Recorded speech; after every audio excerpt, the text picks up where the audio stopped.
সুপ্রিয় কৃষক ভাই, গাছ লাগাইছেন মনের মতো, নেন নাই তার কোনো যত্ন। কেমনে পাবেন ফলের রত্ন? সে কি আপনাকে ফল দিবে? একটাবার ভেবে দেখছেন, চিন্তা করছেন? আসুন, একটা আমের চারা অনেক শখ করে প্রয়োজন মতো রোপণ করছেন। ভাই, রোপণ পর্যন্ত শেষ হইলে হবে না, এর অনেক যত্ন আছে, যেটা সময় মতো নিতে হবে।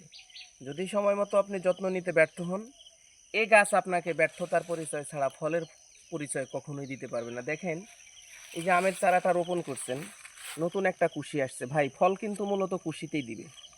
কুশিটা পোকায় খেয়ে ফেলতেছে, রোগে আক্রান্ত হয়ে পড়ছে, আপনি কোনো যত্ন নিলেন না, তাহলে কিন্তু এই গাছ থেকে ফলের আশা মোটেও করতে পারবেন না। তাই অতি দ্রুত বাসায় বসে না থেকে গাছের কাছে যান, গাছ কি লাগে তা প্রয়োজন মতো তার প্রয়োজন মিটান।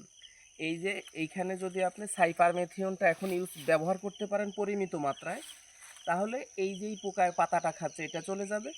এবং এইখানে কিছু আপনার মেনকোজেব ব্যবহার করতে পারেন পরিমিত মাত্রায়, তাহলে এর যে রোগটা দেখা যাচ্ছে এটা মোটেও থাকবে না।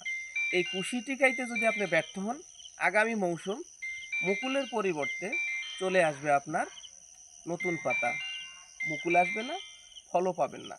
তাই আশা রাখবো সঠিক সময় সঠিক যত্ন নেবেন। ধন্যবাদ।